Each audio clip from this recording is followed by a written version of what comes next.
बऱ्याच वेळामध्ये असं झालेलं असतं की संध्याकाळी काय स्वयंपाक करावा हाच प्रश्न आपल्याला सुटत नाही। सकाळचा प्रश्न सुटतो पण संध्याकाळी काय करावा हा मोठा प्रश्न आपल्या सगळ्यांसमोर असतो।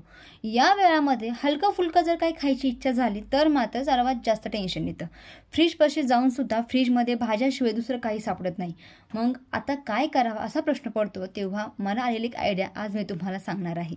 नमस्कार मैत्रिणींनो, प्रज्ञाच मराठी गृहिणी या यूट्यूब चॅनलमध्ये मी प्रज्ञा तुमचं अगदी मनापासून स्वागत करते। संध्याकाळी जर काही हलका फुलका खायची इच्छा झाली असेल ना तर हा पदार्थ फक्त तुमच्यासाठी आहे। अतिशय सोपा, झटपट होतो। याच्यासोबत चटणी आहे ती सुद्धा अतिशय अप्रतिम लागते। मऊ, लुसलुशीत आणि पांढरा शुभ्र असा एक पदार्थ आज मी तुम्हाला सांगणार आहे। त्यामुळे तुम्ही माझा हा व्हिडिओ शेवटपर्यंत पाहत राहा। पदार्थ तयार करण्यासाठी घेतलेला आहे 1 वाटी तांदळाचं पीठ। जर तुमच्याकडे तांदळाचं पीठ नसेल तर तुम्ही बेसन पीठ किंवा मुगाच्या डाळीच्या पिठाचा सुद्धा तुम्ही इथे वापर करू शकता। लहान मुलं सुद्धा आवडीने हा पदार्थ खातील आणि तुम्हाला परत परत करायला लावतील असा हा पदार्थ आहे। तर मैत्रिणींनो, 1 वाटी तांदळाच्या पिठामध्ये आपल्याला 1 वाटी पाणी टाकायचं आहे। म्हणजे आपल्याला समप्रमाण घ्यायचं आहे। जेवढं पीठ घेतलेलं आहे तेवढंच आपल्याला पाणी टाकून हे पीठ पातळ तयार करून घ्यायचं आहे। म्हणजे आपण जसं घावन तयार करतो अगदी तसंच हे पीठ तयार करायचं आहे। इथे सुद्धा मी तांदळाच्या पिठाचे घावणच तयार करत आहे। 1 वाटी तांदळाच्या पिठाला मला इथे 1.5 वाटी पाणी लागलं होतं। कदाचित माझं तांदळाचं पीठ हे जाडसर असेल त्याच्यामुळे मला जास्त पाणी इथे लागलं होतं। तुम्हाला जसं लागेल तसं ते तुम्ही पाणी ऍड करत चालायचं आहे। व सगळ्यात शेवटी मीठ टाकायचं आहे आणि फक्त 5 मिनिटं आपल्याला हे पीठ झाकून ठेवायचं आहे। तोपर्यंत आपल्याला चटणीची तयारी करून घ्यायची आहे। तर चटणी कशा पद्धतीने तयार केली आहे ते मी तुम्हाला दाखवते।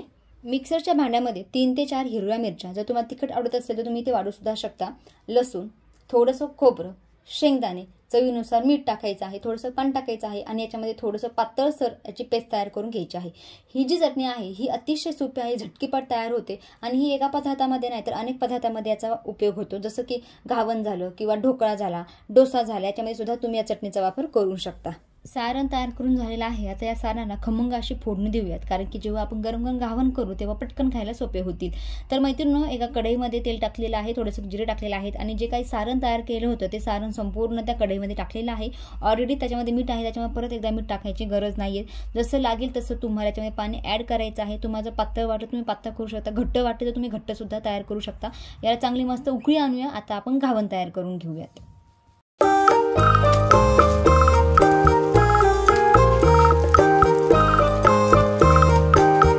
पटकन घावन तयार करून घेऊयात। नॉनस्टिकचा तवा घेतलेला आहे, त्याला ब्रशच्या साहाय्याने तेल लावून घेत आहे। जर तुमच्याकडे ब्रश नसेल तर तुम्ही कांद्याने सुद्धा लावू शकता। त्यानंतर जे आपण पीठ तयार करून घेतलेलं आहे ते एकदा संपूर्ण एकत्र करायचं आहे, कारण की जेव्हा आपण ते 10 ते 15 मिनिटं रेस्ट करायला ठेवतो तेव्हा घट्टपणा खाली जातो आणि पाणी वर राहतं। त्यामुळे सगळ्यात अगोदर जे पाणी आहे ते एकत्र करायचं आहे आणि नंतर आपल्याला घावन सोडायचं आहे। तर थोडासा हात वरती टाकून आपल्याला ही घावन असे एका बाजूने सोडायचे आहेत आणि 10 ते 15 मिनिटं झाकून ठेवायचे आहेत आणि पटकन असे लालसर होऊन द्यायचे आहेत आणि चटकन खायला घ्यायचे आहेत।